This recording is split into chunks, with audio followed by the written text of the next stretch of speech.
Hello दोस्तों, स्वागत है आप सभी का एक बार फिर से ऑनलाइन स्टडी जोन में। उम्मीद करता हूं कि आप सभी लोग स्वस्थ और बिल्कुल अच्छे होंगे। इस वीडियो में हम बात करने वाले हैं बिहार एसआई पीटी एग्जाम्स का प्रैक्टिस सेट 8 के बारे में। और मुझे उम्मीद है कि आपने इससे पहले के बाकी के 7 सेट तक ज़रूर देखा होगा। सारे सेट्स आपको ये जो दिए जा रहे हैं वो बिल्कुल बीपीएससी के पैटर्न पे बनाए गए और यहाँ पे 100 क्वेश्चंस के साथ आपको फुल सेट प्रोवाइड कराया जाता है। तो बाकी सेट्स को भी नहीं देखें तो ज़रूर देख लीजिएगा, लिंक आपको इस वीडियो के नीचे डिस्क्रिप्शन में मिल जाएगा। साथ ही साथ इसका पीडीएफ आपको टेलीग्राम ग्रुप या फिर इस वीडियो के नीचे डिस्क्रिप्शन में ही दिया गया, आप वहाँ से डाउनलोड कर सकते हैं। तो कुल मिलाकर बात यह है कि इस वीडियो को एंड तक ज़रूर देखें और अपना स्कोर नीचे कमेंट्स करके बताया करें कि आपने कितना स्कोर किया। तो चलिए शुरू करते हैं। आज के इस वीडियो का सबसे पहला क्वेश्चन ये कह रहा है कि तैमूर के आक्रमण के बाद किस वंश का राज्य स्थापित हुआ। इस क्वेश्चन का सही आंसर हो जाएगा ऑप्शन बी को टिक करेंगे, सैयद वंश। ठीक है, सैयद वंश के संस्थापक की बात करें तो क्रिज का, ये याद रखेंगे। जो तैमूर जो था, तैमूरलंग, इसका ये सेनापति था क्रिज का। ठीक है, सुल्तान की उपाधि इसने ना धारण करके इसने रैयत आला की उपाधि धारण की थी। किसने? तो क्रिज का ने, जो कि सैयद वंश का संस्थापक था। ठीक है, तो ये छोटा सा पॉइंट है, आपको याद रखना है। सेकेंड क्वेश्चन ये कह रहा है कि मुरुदेश्वर मंदिर के बारे में सही कोड का चयन करें। फर्स्ट सेकंड थर्ड पॉइंट को अगर हम पढ़ेंगे तो हमें राइट आंसर क्या मिलेगा, तो मैं आपको बताता हूँ। देखिए, फर्स्ट पॉइंट ये कह रहा है कि यह कड़ुंगा पहाड़ी पर बनाया गया, जो कि बिल्कुल करेक्ट है। कर्नाटक में स्थित है, कर्नाटक के कन्नड़ जिले में। ठीक है, सेकंड पॉइंट है कि यह 3 तरफ से अरब सागर से घिरा हुआ है, ये पॉइंट भी सही है। थर्ड पॉइंट ये कह रहा है कि यह भगवान जो शिव को समर्पित है, ये भी बिल्कुल सही है। यहाँ पे तीनों के तीनों पॉइंट्स करेक्ट है, इसलिए ऑप्शन डी को टिक करेंगे। 1 2 3 इज द करेक्ट आंसर। ठीक है ना। चलिए थर्ड क्वेश्चन देखिए क्या दिया गया। धर्मचक्र परिवर्तन का प्रतीक मौर्य स्तंभ राजधानी में पाया जाता है, कहाँ से ये जो कि लिया गया था? तो सही आंसर हो जाता है ऑप्शन ए, सारनाथ से। ठीक है, चलिए फोर्थ क्वेश्चन देखिए। क्वेश्चन नंबर 4 कह रहा है कि भारत और किस देश के बीच पारेक्स, जो कि इसको पासिंग भी कहा जाता है, पारेक्स युद्ध अभ्यास शुरू किया गया। तो ये भारत और अमेरिका के मध्य, तो ऑप्शन हम यहाँ पे सी को टिक करेंगे। नेक्स्ट क्वेश्चन है कि किस राज्य सरकार ने निवेश में तेजी लाने के लिए वन स्टॉप शॉप योजना को मंजूरी दी है। वन स्टॉप शॉप योजना को मंजूरी किस राज्य सरकार ने निवेश में तेजी लाने के लिए दी है? तो सही आंसर ऑप्शन बी को टिक करेंगे, राजस्थान। ठीक है, किसानों के लिए इसको शुरू किया गया। नेक्स्ट क्वेश्चन ये कह रहा है कि निम्नलिखित में से कौन से आंतरिक ग्रह है। अगर हम बात करें आंतरिक ग्रह इनमें से कौन कौन से हैं, तो सही आंसर हमारा यहाँ पे देखिए बुध, शुक्र, बृहस्पति, पृथ्वी और मंगल। यानी करेक्ट आंसर हम ऑप्शन बी को टिक कर सकते हैं। 2 3 4 5। देखिए, इनको अगर हम समझना चाहें कि बाह्य ग्रह और आंतरिक ग्रह कौन कौन से हैं, तो आप यहाँ पे समझ सकते हैं। आंतरिक ग्रह के अंतर्गत बुध, शुक्र, पृथ्वी, मंगल ये, और बाह्य ग्रह के अंतर्गत बृहस्पति, शनि, अरुण और वरुण। यानी हम ये कहें कि सूर्य के जो नज़दीकी 4 ग्रह हैं उनको हम लोग आंतरिक ग्रह, और जो कि उनके बाहर से अगर हम देखें तो लास्ट वाला जो 4 ग्रह होगा उनको हम बाह्य ग्रह कहेंगे। इस तरह से आप छोटा सा तरीका से याद रख सकते हैं। चलिए 7 क्वेश्चन क्या कह रहा है कि निम्नलिखित में से कौन सी पश्चिम में बहने वाली नदी है और अरब सागर में कैम्बे की खाड़ी में मिलती है। तो इस क्वेश्चन का सही आंसर हमारा हो जाएगा ऑप्शन बी, साबरमती। ठीक है, साबरमती। साबरमती का अगर हम बात करें कि उद्गम कहाँ से होता है, तो राजस्थान के उदयपुर जिले में, जो कि अरावली पर्वतमाला से निकलती है। नेक्स्ट क्वेश्चन ये कह रहा है कि भारत में कितने बायोस्फीयर रिजर्व विश्व नेटवर्क का हिस्सा है, जिसमें सबसे नया अतिरिक्त पन्ना बायो रिजर्व है। तो कुल मिलाकर अगर हम देखें तो कितने हैं जो कि विश्व नेटवर्क का हिस्सा बन चुके हैं, तो करेक्ट आंसर हमारा होगा ऑप्शन ए यानी कि 12। ठीक है, पहले 11 थे, लेकिन जो नया हाल ही में पन्ना बायो रिजर्व इसमें शामिल हुआ है, पन्ना टाइगर रिजर्व, जो कि अब टोटल 12 बन चुका है। नेक्स्ट वन ये कह रहा है कि पोवा रिजर्व फॉरेस्ट किस राज्य में स्थित है। पोवा रिजर्व फॉरेस्ट किस राज्य में स्थित है, जो कि हाल ही में चर्चा में था। तो यहाँ पे करेक्ट आंसर हम ऑप्शन सी को टिक करेंगे, असम। ठीक है, मैं आपको बता दूं कि इसे असम में, जो कि अब यहाँ के जो मुख्यमंत्री हैं सर्बानंद सोनोवाल, इन्होंने वन्यजीव अभयारण्य के रूप में इसको अपग्रेड करने की घोषणा की थी।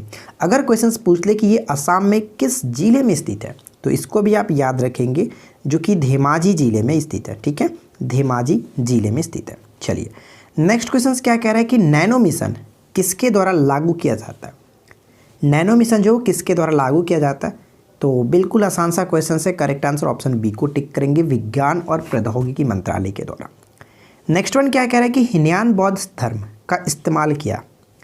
मैंने आपको इससे पहले वाला जो वीडियो था उसमें मैंने आपको बताया भी था काफ़ी अच्छी तरीके से। तो देखिए हिनयान जो बौद्ध धर्म है इन्होंने किस भाषा का उपयोग किया था, तो हिनयान ने पाली को अपनाया था, जबकि महायान जो है उन्होंने संस्कृत को अपनाया था। ये मैंने आपको इससे पहले वाली वीडियो में बताया था। तो यहाँ पे सही आंसर ऑप्शन हम डी को टिक करेंगे। ठीक है, चलिए नेक्स्ट वन ये कह रहा है कि नव हिंदूवाद से जुड़ा है। नव हिंदूवाद से जुड़े हैं कौन, तो यहाँ पे राइट आंसर होगा ऑप्शन डी, स्वामी विवेकानंद। स्वामी विवेकानंद की अगर हम बात करें, इनका मूल नाम क्या था, नरेंद्र दत्त। ये आपको याद रखना है। नेक्स्ट वन कह रहा है कि नूर मिसाइल किसके द्वारा हाल ही में लॉन्च किया गया था। नूर मिसाइल जो है किसके द्वारा हाल ही में लॉन्च किया गया, तो राइट आंसर ऑप्शन बी को टिक करेंगे, ईरान के द्वारा हाल ही में लॉन्च किया गया था। नेक्स्ट वन ये कह रहा है कि राइबोसोम किसका केंद्र होता है, प्रोटीन संश्लेषण के केंद्र है। ऑप्शन हम बी को टिक करेंगे, प्रोटीन संश्लेषण। नेक्स्ट वन है कि निम्नलिखित ईंधन में से कौन न्यूनतम पर्यावरण प्रदूषण का कारण बनता है। न्यूनतम पर्यावरण प्रदूषण का कारण बनता है, तो सही आंसर होगा ऑप्शन सी, हाइड्रोजन। ठीक है, हाइड्रोजन के खोजकर्ता की बात करें तो कौन है, कैवेंडिश ने खोज की थी। ये आपको याद रखना है। चलिए अगला क्वेश्चन कह रहा है कि निम्नलिखित में से कौन सा कार्बनिक यौगिक है, तो बताइए कि यहाँ पे कार्बनिक यौगिक कौन कौन से होंगे। तो हम यहाँ पे राइट आंसर ऑप्शन डी को टिक करेंगे, 1 2 3, प्रोटीन, कार्बोहाइड्रेट, लिपिड, ये तीनों के तीनों जो है वो कार्बनिक यौगिक है। ठीक है, ऑप्शन डी को टिक करेंगे। नेक्स्ट वन क्या कह रहा है, अगला प्रश्न ये कि शुंग वंश का अंतिम शासक देवभूति था जिसे पराजित किया गया था। देवभूति को किसके द्वारा पराजित किया गया था, तो मैं आपको बता दूं कि देवभूति को जो कर्ण वंश का शासक था वासुदेव, उसने इनको पराजित किया था। तो राइट आंसर होगा कर्ण वंश के शासक वासुदेव के द्वारा 73 ईसा पूर्व। ठीक है, 73 ईसा पूर्व में कह सकते हैं कि इन्होंने पराजित किया था। ठीक है, देवभूति को। चलिए नेक्स्ट क्वेश्चन क्या है, अगला प्रश्न ये बनता है कि कुषाणु की शाखा थी, कुषाणु की जो शाखा थी यूची आदिवासी थे। ऑप्शन हम सी को टिक करेंगे। वीडियो अगर आपको पसंद आ रही है तो वीडियो को लाइक कर दीजिएगा, अपने दोस्तों के साथ शेयर कर दीजिएगा, और साथ ही साथ इसी तरह की आप रोजाना मॉक टेस्ट देना चाहते हैं तो आप हमारे चैनल के साथ जुड़ सकते हैं। चैनल को सब्सक्राइब करके नोटिफिकेशन बेल को ध्यान से ऑन कर लीजिए। ठीक है, चलिए नेक्स्ट क्वेश्चन ये कह रहा है कि किस राज्य के मुख्यमंत्री ने धरनी पोर्टल लॉन्च किया। तो बताइए कि धरनी पोर्टल जो है किसके द्वारा लॉन्च किया गया, किस राज्य के मुख्यमंत्री के द्वारा। तो यहाँ पे सही आंसर हो जाएगा, हम ऑप्शन डी को टिक करेंगे, तेलंगाना के सरकार के द्वारा। ठीक है, अब ये है क्या धरनी पोर्टल, तो इसके बारे में यहाँ पे छोटा सा पॉइंट लिख रखा है, आप इसको पढ़ करके समझ सकते हैं। तेलंगाना के मुख्यमंत्री के चंद्रशेखर राव ने 29 अक्टूबर 2020 को भूमि और संपत्ति पंजीकरण के लिए धरनी पोर्टल लॉन्च किया। तो किससे संबंधित है, भूमि और संपत्ति पंजीकरण के लिए जो कि धरनी पोर्टल लॉन्च किया गया। इस पोर्टल का उद्देश्य पंजीकरण प्रक्रिया में खामियों को कम करना है, तो ये ध्यान रखेंगे। ऑप्शन हम यहाँ पे फिलहाल कर सकते थे तेलंगाना। ठीक है, चलिए नेक्स्ट क्वेश्चन देखिए, कनिष्क का महान संरक्षक था, जो कनिष्क था वो महान संरक्षक था किस धर्म का। आपको पता है कि जो बौद्ध धर्म है इन्हीं के समय में 2 भागों में बंट चुका था, महायान और हीनयान। तो अगर हम बात करें कनिष्क जो था वो महान संरक्षक किस धर्म का था, तो महायान बौद्ध धर्म का। ऑप्शन हम केवल और केवल एक को टिक करेंगे, राइट आंसर हमारा हो जाता है ऑप्शन ए। ठीक है, चलिए नेक्स्ट वन देखिए क्या कह रहा है कि सांप्रदायिक पुरस्कार की घोषणा की गई थी। सांप्रदायिक पंचाट भी इसको कहा जाता है। सांप्रदायिक पुरस्कार की घोषणा किसके द्वारा की गई थी, तो रैमजे मैकडोनाल्ड। ऑप्शन डी को टिक करेंगे। ठीक है, अगर पूछ ले कि कब की गई थी तो ये भी आपको याद रखना है, अगस्त 1932 में। ठीक है, अगस्त 1932 में।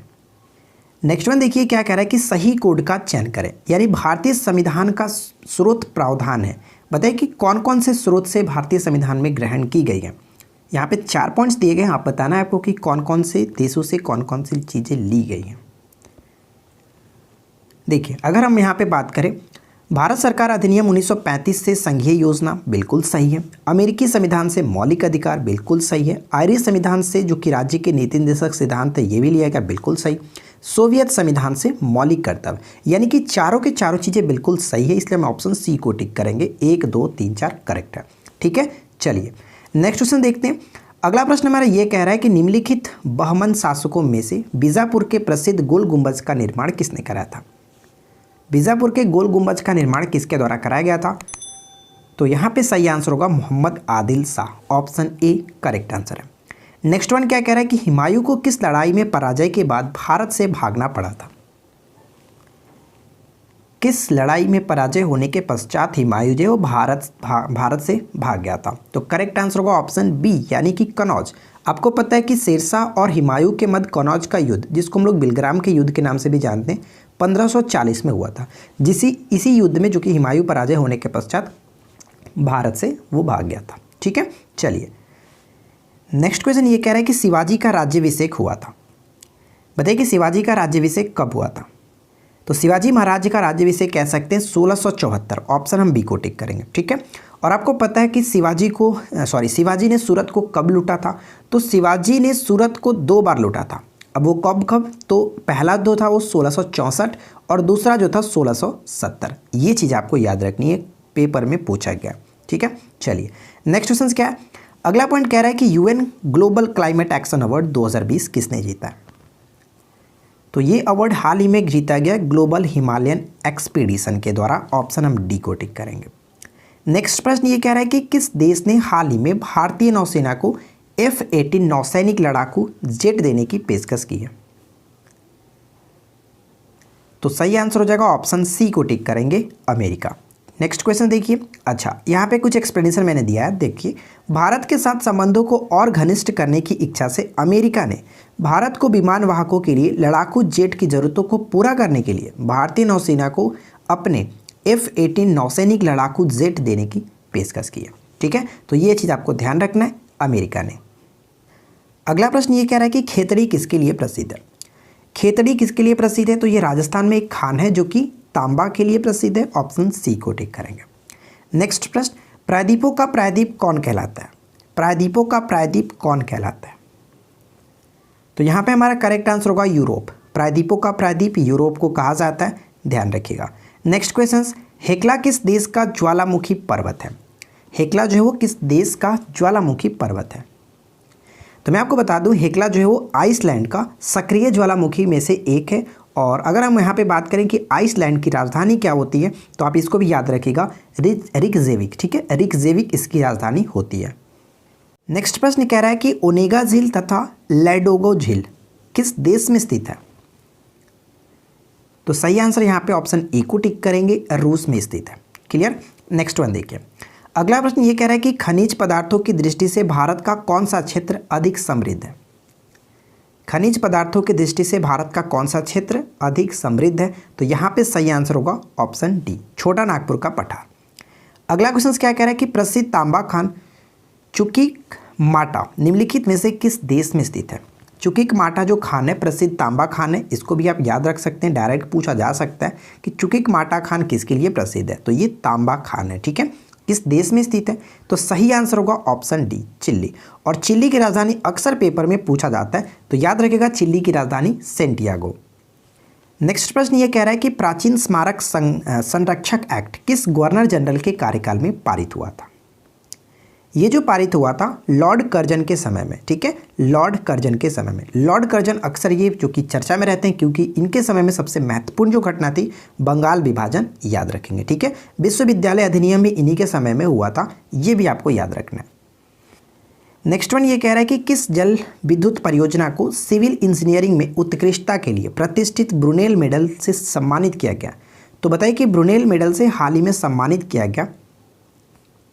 तो सही आंसर है हम यहाँ पे ऑप्शन बी को टिक करेंगे, मगदेचू, जो कि जल विद्युत परियोजना।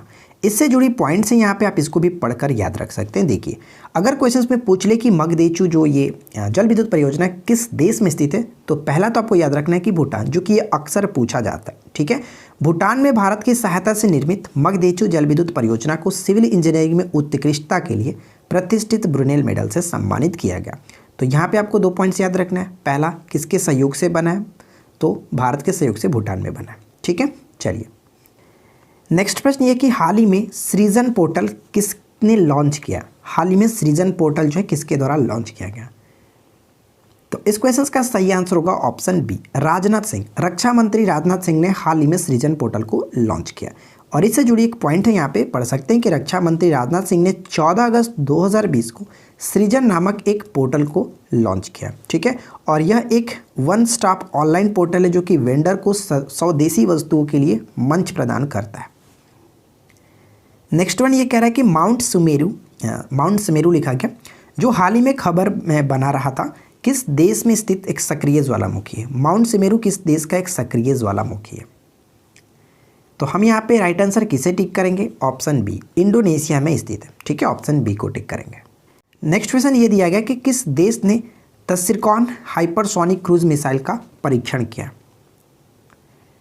तो इस क्वेश्चन का राइट आंसर ऑप्शन हम सी को टिक करेंगे, रूस ने इसका हाल ही में जो कि परीक्षण किया है, ठीक है। चलिए अगला क्वेश्चन क्या है कि इंडिया पोस्ट पेमेंट बैंक द्वारा शुरू की गई एक नए डिजिटल भुगतान एप्लीकेशन का नाम क्या है। तो इसका नाम क्या रखा गया, इसका नाम रखा गया डाक पे, ठीक है, ऑप्शन ए को टिक करेंगे। डाक विभाग और इंडिया पोस्ट पेमेंट बैंक ने डाक पे नाम से एक नया डिजिटल भुगतान एप्लीकेशन लॉन्च किया, इसको आप याद रखिएगा। नेक्स्ट वन ये कह रहा है कि किस वायसराय के काल में सफ़ेद विद्रोह हुआ था। इसको हम श्वेत विद्रोह भी कह सकते हैं। तो सफ़ेद विद्रोह या श्वेत विद्रोह किस वायसराय के समय में हुआ था। तो यहाँ पे सही आंसर लॉर्ड क्लाइव, ठीक है, हम कह सकते हैं इसको एक और नाम से इस तरह से कह सकते हैं जो कि रॉबर्ट क्लाइव, ठीक है, लॉर्ड क्लाइव या फिर आप इसको रॉबर्ट क्लाइव कह सकते हैं। मैं आपको बता दूं श्वेत विद्रोह जो भारत में ईस्ट इंडिया कंपनी के गोरो यानी कि श्वेत सैनिकों के द्वारा हुआ था, इसलिए इसको श्वेत विद्रोह कहा जाता है, ठीक है। अगर क्वेश्चन पूछ ले कि इसका मुख्य कारण क्या था, यानी सफ़ेद विद्रोह का मुख्य कारण क्या था, तो रॉबर्ट क्लाइव की वह नीति जिसमें क्या हुआ था कि सैनिकों के दोहरे भत्ते आदि पर रोक लगा दी गई थी, इसी के कारण इसको कहा जाता है श्वेत विद्रोह हुआ था, ठीक है। चलिए फिलहाल देखिए नेक्स्ट क्वेश्चन क्या। अगला प्रश्न हमारा ये बनता है कि उस व्यक्ति का नाम बताए जिसे संयुक्त राष्ट्र संघ के विकास और शांति द्वारा goodwill ambassador for the poor के रूप में नियुक्त किया गया, बताइए। तो इस क्वेश्चन का सही आंसर होगा हमारा ऑप्शन बी यानी एम नेत्रा। नेक्स्ट प्रश्न बनता है कि किस राज्य की पुलिस ने बल में तनाव और डिप्रेशन को कम करने के लिए विशेष अभियान स्पंदन शुरू किया। स्पंदन अभियान हाल ही में शुरू किया गया था, ऑप्शन बी को टिक करेंगे, छत्तीसगढ़ की पुलिस के द्वारा, ठीक है। चलिए नेक्स्ट क्वेश्चन क्या कह रहा है, देखिए अगला प्रश्न ये है कि किसने महात्मा गांधी को भारतीय फकीर की संज्ञा दी थी। देखिए क्वेश्चन ये कभी कभी घुमा करके पूछाता है कि भारतीय फकीर ना कह करके अर्धनग्न फकीर कहा था। तो महात्मा गांधी को अर्धनग्न फकीर या फिर भारतीय फकीर की संज्ञा विंस्टन चर्चिल के द्वारा दी गई थी, ठीक है, ऑप्शन हम ए को टिक करेंगे। चलिए नेक्स्ट क्वेश्चन क्या कह रहा है कि स्वदेश वाहिनी के संपादक कौन थे। स्वदेश वाहिनी के संपादक कौन थे। तो सही आंसर हम यहाँ पे ऑप्शन सी को टिक करेंगे, के रामकृष्ण पिल्ले, ऑप्शन सी करेक्ट आंसर होगा। नेक्स्ट वन देखिए, नेक्स्ट वन है कि निम्नलिखित में से कौन सही सुमेलित नहीं है। ये क्वेश्चंस बहुत ज़्यादा BVI है, इनमें से 4 पॉइंट दिए गए, चारों पॉइंट्स को आप अच्छे से ध्यान में रखिएगा, ठीक है। अगर हम यहाँ पे बात करें कि कौन सही सुमेलित नहीं है जो कि गलत तरीके से मैच किया गया, वो है हमारा ऑप्शन ए यानी अनहैप्पी इंडिया के जो लेखक के साथ यहाँ पे मैच होना चाहिए था वो लाला लाजपत राय हुआ, ना कि बाल गंगाधर तिलक। बाल गंगाधर तिलक के साथ मैच कर सकते हैं गीता रहस, ठीक है। दुर्गेश नंदिनी बंकिम चंद्र चटर्जी याद रखेंगे। इंडिया विंस फ्रीडम जो कि बहुत बार पूछा जाता है अबुल कलाम आज़ाद, ठीक है। Poverty and un British rule in India दादा भाई नौरोजी की जो कि ये बहुत बार रिपीट हो चुका है, आप इन सभी को याद रखिएगा। फिलहाल हम देखते हैं नेक्स्ट क्वेश्चंस। देखिए अगला प्रश्न ये है कि हंटर कमीशन की रिपोर्ट में विकास पर विशेष जोर दिया गया था, यानी हंटर कमीशन जो है इसकी रिपोर्ट में किस पर विशेष जो कि जोर दिया गया था। तो हम यहाँ पे ऑप्शन सी को टिक करेंगे, प्राथमिक शिक्षा पर विशेष जोर दिया गया था, ठीक है। अगर क्वेश्चन पूछ ले कि हंटर कमीशन का संबंध किससे था तो ये शिक्षा से संबंधित था। नेक्स्ट क्वेश्चन देखिए, फारसी साप्ताहिक जो अखबार था मिरातुल अखबार, इसको किसने प्रकाशित किया था या फिर प्रकाशित करते थे। मिरातुल अखबार जो कि एक फारसी साप्ताहिक अखबार था, इसका प्रकाशन किसके द्वारा किया जाता था। तो यहाँ पे हम ऑप्शन डी को टिक करेंगे, इनमें से कोई नहीं, क्योंकि इसका प्रकाशन राजा राम मोहन राय जी के द्वारा स्टार्टिंग किया गया था 1822 में, ठीक है, 1822 में। चलिए नेक्स्ट क्वेश्चन देखिए। नेक्स्ट प्रश्न देखिए क्या है कि महात्मा गांधी ने अपनी निम्न पुस्तकों में से किस में ब्रिटिश पार्लियामेंट को बांझ या बेसवा कहा है। बांझ और वेसवा कहा है ब्रिटिश पार्लियामेंट को। तो सही आंसर होगा हिंद स्वराज, ऑप्शन सी को टिक करेंगे। नेक्स्ट प्रश्न है कि पृथ्वी के धरातल से केंद्र की ओर निम्नलिखित का सही क्रम क्या होगा। ध्यान से पढ़िए क्वेश्चंस को। पृथ्वी कि धरातल से, ठीक है, धरातल से जो कि केंद्र की ओर हमें जाना है, ऊपर से नीचे की तरफ अगर हम बढ़े तो उसका सही क्रम क्या होगा? तो सही क्रम होगा सियाल, सीमा, निफे, यानी फर्स्ट, सेकंड और थर्ड। तो यहाँ पे कह सकते हैं 2, 1, 3 करेक्ट होगा। 2, 1, 3 ऑप्शन हम यहाँ पे बी को टिक करेंगे, ठीक है। 2, 1, 3 राइट आंसर होगा। नेक्स्ट वन ये कह रहा है कि निम्नलिखित पुस्तकों में से किस पुस्तक का संबंध भारत में राष्ट्रीय आंदोलन के विकास से जोड़ा जाता है? तो यहाँ पे हम सही आंसर ऑप्शन बी को टिक करेंगे, आनंद मठ, ठीक है। आनंद मठ की अगर हम बात करें रचयिता कौन थे तो ध्यान रखेंगे बंकिम चंद्र चटर्जी। गीतांजलि रविन्द्रनाथ टैगोर जी के द्वारा लिखी गई थी और ये पुस्तक इसलिए फेमस है क्योंकि भारत या फिर हम कह सकते हैं कि एशिया में सबसे पहला नोबेल पुरस्कार जो साहित्य के क्षेत्र में जीता गया था वो RNT के द्वारा, रविन्द्रनाथ टैगोर जी के द्वारा, इसी पुस्तक के लिए, जो कि 1913 में इन्होंने इस पुस्तक के लिए साहित्य का नोबेल प्राइज़ जीता था, ठीक है। सत्यार्थ प्रकाश दयानंद सरस्वती जी के द्वारा लिखी गई थी, जो कि ये हिंदी भाषा में लिखी गई थी, ये भी याद रखेंगे। गीता रस कह सकते हैं बाल गंगाधर तिलक के द्वारा। नेक्स्ट वन ये कि महाद्वीपीय प्रवास सिद्धांत के प्रणेता है, तो राइट आंसर ऑप्शन बी को टिक करेंगे, वेगनर, ठीक है, वेगनर। अगला क्वेश्चन, मांसपेशियों का अध्ययन करते हैं। मांसपेशियों का अध्ययन क्या कहलाता है? मांसपेशियों का अध्ययन किस में करते हैं? तो मायोलॉजी, ऑप्शन ए को टिक करेंगे, मायोलॉजी। नेक्स्ट वन क्या है कि किसी श्रृंखला में प्राथमिक उपभोक्ता होते हैं। प्राथमिक उपभोक्ता कौन होते हैं? तो प्राथमिक उपभोक्ता की अगर हम बात करें तो शाकाहारी को प्राथमिक उपभोक्ता कह सकते हैं, ऑप्शन डी राइट आंसर होगा, ठीक है। चलिए नेक्स्ट वन देखिए क्या है कि कौन सा ग्रंथि इंसुलिन जो कि निसारण के लिए उत्तरदायी है। इंसुलिन जो कि कहाँ से निकलता है ये आपको पूछा रहा है, इंसुलिन का स्राव कहाँ से होता है, तो ऑप्शन हम ए को टिक करेंगे, अग्नाशय से, ठीक है। अग्नाशय में उपस्थित जो लैंगर है इसकी बीटा कोशिका होती है, वहाँ से इसका स्राव होता है, ठीक है, इंसुलिन का। चलिए नेक्स्ट क्वेश्चन क्या है, अगला पॉइंट हमारा ये बनता है कि ग्लूकागॉन हार्मोन्स निम्नलिखित में से कहाँ से स्रावित होता है। ग्लूकागॉन कह सकते हैं, ग्लूकागॉन हार्मोन्स जो कि कहाँ से स्रावित होता है, तो इस क्वेश्चन का सही आंसर हमारा है ऑप्शन सी, ये अग्नाशय से, यानी ये भी अग्नाशय से निकलता है और इंसुलिन भी। लेकिन फ़र्क ये है कि ये जो होता है वो लैंगर है इसकी अल्फा कोशिका से निकलता है, ठीक है, अल्फा कोशिका से ये निकलता है, जबकि बीटा कोशिका से इंसुलिन निकलता है। तो ये दोनों में फ़र्क होता है और इस चीज़ को आप याद रखेंगे क्योंकि मोस्ट इंपॉर्टेंट क्वेश्चन है। अगला प्रश्न ये कह रहा है कि ऊष्मा प्रवाह निम्नलिखित में से किसके अंतर का परिणाम है। तो इस क्वेश्चन का सही आंसर हमारा होगा ऑप्शन ए, तापमान के अंतर का परिणाम होता है। अगला क्वेश्चन कि एक बंद पात्र को आरंभ में खाली किया जाता है और तब उसमें एक समान दर पर वाष्प भरी जाती है, तो पात्र में दबाव क्या होगा। पात्र में जो दबाव होगा वो पहले बढ़ता है और तब स्थिर हो जाता है, ऑप्शन सी यहाँ पे करेक्ट आंसर है। नेक्स्ट वन ये कह रहा है कि जड़ मानवता, जिसको हम लोग क्रिटिनिज्म कहते हैं, अक्सर पेपर में आपको यही देखने को मिलेगा, क्रिटिनिज्म निम्नलिखित ग्रंथि के अल्पस्राव से होता है। अक्सर ये जो बीमारी होती है वो बच्चों में होता है, ठीक है, बच्चों में होता है। थायराइड ग्रंथि से थायरॉक्सिन हार्मोन की कमी से कम स्राव होने के कारण ये होता है क्रिटिनिज्म, ठीक है, ऑप्शन हम ए को टिक करेंगे। चलिए नेक्स्ट क्वेश्चन क्या कह रहा है, अगला प्रश्न ये कि अति चालक के संदर्भ में निम्नलिखित कथनों पर विचार करें। अति चालकता के बारे में आपको बात करना है, फर्स्ट और सेकंड पॉइंट को बात पढ़िए और बताइए कि करेक्ट आंसर हमारा क्या होगा, कौन सा कथन सही है। तो चलिए हम यहाँ पे बात करते हैं। पहला पॉइंट कह रहा है कि अति चालकता किसी चालक पदार्थ के विद्युत प्रतिरोध से संबंधित होता है, बिल्कुल सही है, इसमें कोई दिक्कत नहीं है। सेकेंड पॉइंट, इसकी खोज 1911 में कैमरलिंक ओन्स ने की थी, ये भी बिल्कुल सही है, मैंने आपको इसके बारे में बताया भी था। तो यहाँ पे करेक्ट आंसर हमारा ऑप्शन सी हो जाएगा, 1 और 2 दोनों सही है, क्लियर। नेक्स्ट देखिए अगला पॉइंट ये कह रहा है कि पार्थिनियम क्या है। पार्थिनियम क्या है, तो पार्थिनियम जो कि एक प्रकार का कह सकते हैं कि खरपतवार है। इससे जुड़ी मैंने कुछ पॉइंट्स लिख रखा, आप इसको पढ़ करके समझ सकते हैं। देखिए इसके बारे में मैंने इतने सारे पॉइंट्स बता रखे हैं, आप इसको पढ़िए और इसको समझ सकते हैं। जैसे इसको हम लोग पार्थिनियम को गाजर घास या फिर चटक चांदनी भी कहा जाता है, इसको इंग्लिश में जो कि पार्थिनियम कहा जाता है, ठीक है, तो ध्यान रखिएगा। और ये घास है जो कि बड़े आक्रामक तरीके से फैलती है, आपको अक्सर ये कहीं ना कहीं देखने को मिल सकता है। स्क्रीन पे आप पिक्चर भी देख करके इसको समझ सकते हैं कि ये कौन सी घास है, ठीक है। देखिए इसके बारे में बहुत सारी पॉइंट्स लिखे, आप इसको अच्छे से पढ़िए। और मैं आपको बता दूं कि यहाँ पे आप देख पढ़ सकते हैं कि इस विनाशकारी खरपतवार को समय रहते ही नियंत्रण किया जाना चाहिए। और पश्चिमी उत्तर प्रदेश में इस घास को चिड़िया बाड़ी के नाम से भी पुकारते हैं, चिड़िया बाड़ी के नाम से इस घास को भी जाना जाता है।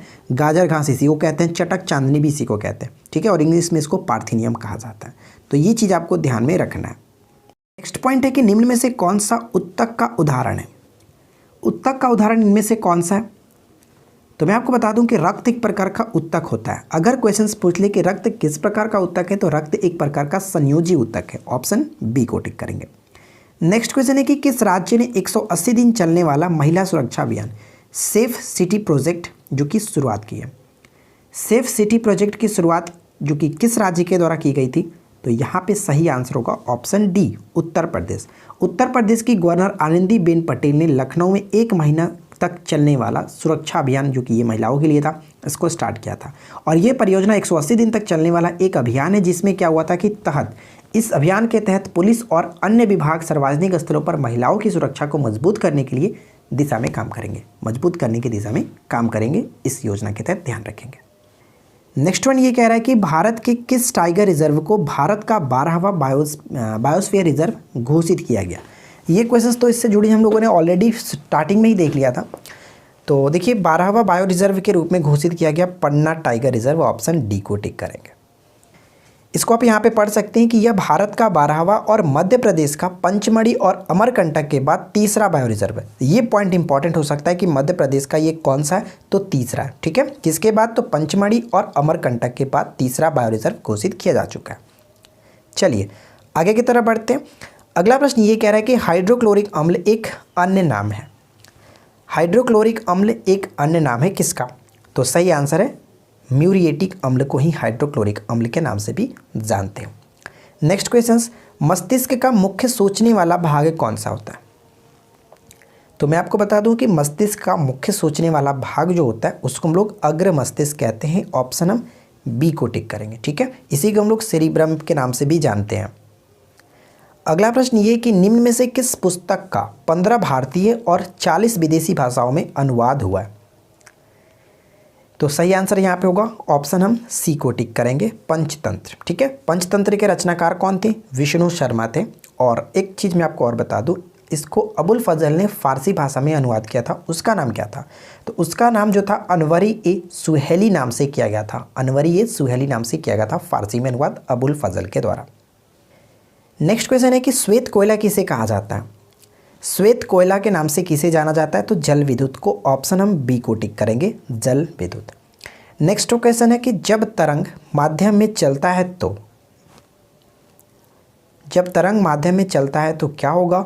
तो यहाँ पे सही आंसर होगा हम ऑप्शन जो कि बी को टिक करेंगे, ऊर्जा आवर्ती रूप से स्थानांतरित होती है। ऑप्शन बी बिल्कुल सही आंसर है। अगला क्वेश्चन कि बगलीहार बांध किस नदी पर बनाया जा रहा है? तो देखिए बगलीहार बांध जो कि ऑलरेडी ये बनाया गया है और ये चेनाब नदी पर है। किस स्टेट में कह सकते हैं? तो ये जम्मू कश्मीर यूटी में स्थित है। ठीक है, जम्मू कश्मीर यूनाइटेड टेरिटरीज में। नेक्स्ट वन ये कि NASA ISRO synthetic aperture radar जिसको निसार नाम दिया गया उपग्रह किस वर्ष तक लॉन्च होने की उम्मीद है? तो इस क्वेश्चन का सही आंसर हमारा क्या होगा? ऑप्शन बी को टिक करेंगे, 2022 तक लॉन्च करने की उम्मीद है। ठीक है, चलिए देखिए इससे जुड़ी यहाँ पे पॉइंट्स आप इसको पढ़ करके भी समझ सकते हैं। और इन दोनों देशों के बीच इस मिशन के लिए समझौता 2014 में ही किया गया था। ठीक है ना, आगे बढ़ते हैं। अगला क्वेश्चन कह रहा है कि प्रतिशत में मापी गई हवा की आर्द्रता को क्या कहा जाता है?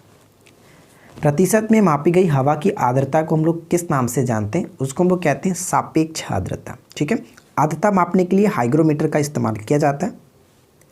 नेक्स्ट वन ये कि भारतीय संविधान के किस अनुच्छेद के अंतर्गत राज्यपाल एक विधेयक को राष्ट्रपति की संस्तुति के लिए सुरक्षित रखने की शक्ति रखता है? ऑप्शन सी को टिक करेंगे, अनुच्छेद 200 के तहत। नेक्स्ट वन है कि उच्च न्यायालय द्वारा व्यक्ति की स्वतंत्रता को सुरक्षित रखने के लिए कौन सी रीट जारी किया जा सकता है? तो कौन सी रीट जारी किया जा सकता है? तो यहाँ पे करेक्ट आंसर होगा बंदी प्रत्यक्षीकरण। ऑप्शन बी सही आंसर है। नेक्स्ट वन है कि 73वां संविधान संशोधन अधिनियम कब लागू हुआ था? 73वां संविधान संशोधन कब लागू हुआ था? तो राइट आंसर होगा 24 अप्रैल 1993। ठीक है, इससे जुड़ी कुछ पॉइंट्स है, आप इसको समझ सकते हैं। इसका अगर आर्टिकल की बात करें तो 243 से 243 ओ तक इसमें बहुत सारी चीज़ों का वर्णन किया गया। अगर हम क्वेश्चंस की बात करें कि इसमें यानी 73वें संविधान संशोधन का संबंध किस अनुसूची से, तो ये भी याद रखेंगे 11वीं अनुसूची से। और साथ ही साथ अगर पूछ ले कि इसमें पंचायतों को कितने विषयों पर काम करने की बात कही गई है, तो 29 विषयों पर काम करने की बात कही गई है। ठीक है, तो ये सभी चीज़ें याद रखना है। अगला प्रश्न ये कि सर्वाधिक ऋणात्मक तत्व कौन सा है? सर्वाधिक ऋणात्मक तत्व कौन सा है? तो करेक्ट आंसर होगा option C, fluorine. Clear. Next question. अगला प्रश्न बनता है कि निम्नलिखित में से कौन सा कथन जो कि सत्य नहीं है? कौन सा कथन सत्य नहीं है? तो यहाँ पे देखिए ऑप्शन सी को टिक करेंगे, कावेरी का उद्गम आंध्र प्रदेश में है। ये पॉइंट गलत है, क्योंकि कावेरी नदी का जो उद्गम होता है वो पश्चिमी घाट के ब्रह्मगिरी पर्वत से निकलता है। अगर ध्यान रखेंगे, पूछा जा सकता है कि कावेरी की जो कि सहायक नदी कौन सी है, सबसे अधिक पूछा जाता है कि हिमावती और भवानी, और एक याद रख सकते हैं सिमसा। ठीक है, सिमसा ये भी इसी की सहायक नदी है। अगला पॉइंट, निम्नलिखित में से कौन सुमेलित नहीं है? निम्नलिखित में से कौन सुमेलित नहीं है? तो सबसे पहला ही पॉइंट ही गलत है, क्योंकि नथुला दर्रा जो पड़ता है वो सिक्किम में पड़ता है, न कि अरुणाचल प्रदेश में। बाकी किसी में कोई दिक्कत नहीं, आप इसको याद रख सकते हैं। पालघाट जो कि केरल और तमिलनाडु के मध्य स्थित है। ठीक है। नेक्स्ट वन ये कह रहा है कि वे दो प्रमुख नदियां कौन सी है जो अमरकंटक पठार से निकलती है परंतु वे अलग अलग दिशाओं में बहती है? तो देखिए अमरकंटक जो कि मध्य प्रदेश के अमरकंटक से दो नदियां यहाँ पे फेमस हम कह सकते हैं, ऑप्शन सी, एक तो नर्मदा और सोन। नर्मदा नदी जो कि पश्चिम की ओर बहते हुए अरब सागर में गिरती है, और सोन जो है वो उत्तर की तरफ बहते हुए गंगा नदी में जाकर के मिलती है। तो हो गया ना, दो दिशाओं में, अलग अलग दिशाओं में अमरकंटक से निकलती है, ऑप्शन सी करेक्ट होगा। नेक्स्ट वन ये कि किस सूफी संत को सुल्तान ए तारिकिन की उपाधि मिली है? सन्यासियों के सुल्तान, सुल्तान ए तारिकिन की उपाधि मिली है। ऑप्शन बी को टिक करेंगे, Sheikh Hamiduddin Nagauri, option B correct होगा। नेक्स्ट वन है, प्राचीन भारत का महान व्याकरण पतंजलि किसका समकालीन था? पतंजलि जो थे वो किसके समकालीन थे? पुष्यमित्र सुंग, ऑप्शन डी को टिक करेंगे। नेक्स्ट वन देखिए क्या कह रहा है, पब्लिक अफेयर्स इंडेक्स 2020 के मुताबिक बड़े राज्यों की श्रेणी में कौन सा राज्य देश का सबसे सुशासित राज्य है? सबसे सुशासित राज्य की सूची में सबसे टॉप पे जो है वो केरल है, ऑप्शन सी करेक्ट होगा। देखिए यहाँ पे एक पॉइंट लिखा गया कि बड़े राज्यों की श्रेणी में केरल सूचकांक के शीर्ष पर है, इसके बाद तमिलनाडु सेकेंड रैंक और आंध्र प्रदेश थर्ड और फोर्थ नंबर पे कर्नाटक, याद रखेंगे। नेक्स्ट वन है कि किस भारतीय राज्य ने सरकारी स्कूलों के छात्रों को 7.5% आरक्षण देने के लिए आदेश पारित किया? तो सरकारी स्कूल के छात्रों को 7.5% आरक्षण देने का जो घोषणा किया गया किसके द्वारा? तो तमिलनाडु के सरकार के द्वारा, ऑप्शन ए को टिक करेंगे। एक्चुअली इसमें होगा क्या, तो इसके बारे में आप यहाँ पे पढ़ सकते हैं कि तमिलनाडु सरकार ने हाल ही में नीट को क्लियर कर चुके सरकारी स्कूलों के छात्रों को मेडिकल कॉलेजों में 7.5% आरक्षण देने के लिए आदेश पारित किया। तो ये काफ़ी इंपॉर्टेंट क्वेश्चंस बन सकता है, इसको आप अच्छे से याद रखिएगा। फिलहाल देखते हैं नेक्स्ट क्वेश्चन क्या कह रहा है। देखिए अगला पॉइंट हमारा ये है कि राज्यसभा के संदर्भ में निम्नलिखित में से कौन सा कथन सही है? तो कौन सा कथन सही है? तो चलिए मैं आपको बताता हूँ कि इसका सही आंसर जो होगा ऑप्शन ए को टिक करेंगे। इसके द्वारा क्या होता है, इसके तहत कि 1/3 सदस्य प्रति 2 वर्ष पर अवकाश ग्रहण करते हैं। ठीक है, ऑप्शन ए को टिक करेंगे, जो कि बिल्कुल सही है। नेक्स्ट प्रश्न ये कि शिवाजी के अष्टप्रधान का जो सदस्य विदेशी मामलों की देखरेख करता था क्या कहलाता था? वह था, शिवाजी के अष्टप्रधान में विदेशी मामलों की देखरेख करने वाले जो विदेश मंत्री होते थे उनको हम लोग किस नाम से जानते थे? तो सुमंत के नाम से जानते थे, ऑप्शन डी को टिक करेंगे। ठीक है, नेक्स्ट क्वेश्चन अगला पॉइंट बनता है कि हिमालय पर्वत एक प्रमुख प्रकार है। हिमालय जो पर्वत है वो किसका एक प्रमुख प्रकार है? किस टाइप का पर्वत है? तो ये वलित पर्वत का उदाहरण होता है, ऑप्शन बी को टिक करेंगे। नेक्स्ट क्वेश्चन क्या कह रहा है कि भारत एक गणतंत्र है, इसका क्या अर्थ है? अगर आपने अभी तक इस वीडियो को लाइक नहीं किया तो छोटा सा रिक्वेस्ट है कि वीडियो को लाइक करके अपने दोस्तों के साथ अधिक से अधिक शेयर करें ताकि हमारे साथ और भी लोग जुड़ सकें। ठीक है, और चैनल को सब्सक्राइब नहीं किया तो मैं आपसे एक बार फिर से रिक्वेस्ट करूँगा कि चैनल को सब्सक्राइब ज़रूर कर लें। फिलहाल देखिए इस क्वेश्चन का राइट आंसर क्या है। भारत एक गणतंत्र है, इसका अर्थ ये कि भारत में वंशानुगत शासक नहीं है, ऑप्शन सी को टिक करेंगे। अगला प्रश्न ये कह रहा है कि गिद्ध संरक्षण 2020-25 एक्शन प्लान के तहत कितने राज्यों में गिद्ध संरक्षण और प्रजनन केंद्र बनाए जाएंगे? तो देखिए इस क्वेश्चन का सही आंसर होगा ऑप्शन बी, 5 राज्यों में बनाए जाएंगे। और वो 5 राज्य कौन कौन से, तो इसके बारे में यहाँ पे पढ़ सकते हैं। National board for wild life द्वारा अनुमोदित किया गया गिद्ध संरक्षण 2020-25 के एक्शन प्लान के अनुसार 5 राज्यों उत्तर प्रदेश, त्रिपुरा, महाराष्ट्र, कर्नाटक और तमिलनाडु को गिद्ध संरक्षण प्रजनन केंद्र बनाया जाएगा। ठीक है, ऑप्शन फिलहाल हम 5 को टिक करते हैं। नेक्स्ट वन कह रहा है कि किस संशोधन द्वारा अरुणाचल प्रदेश को राज्य का दर्जा दिया गया था। बताइए कि किस संविधान संशोधन द्वारा अरुणाचल प्रदेश को एक राज्य का दर्जा मिला था। तो ऑप्शन हम सी को टिक करेंगे, 55वां संविधान संशोधन के द्वारा। अगला प्रश्न है, हिंदुस्तानी संगीत का सर्वाधिक प्राचीन घराना कौन सा है। हिंदुस्तानी संगीत का सर्वाधिक प्राचीन घराना कौन सा है। तो हमारा यहाँ पे सही आंसर होगा ऑप्शन ए, ग्वालियर घराना सबसे पुराना घराना माना जाता है।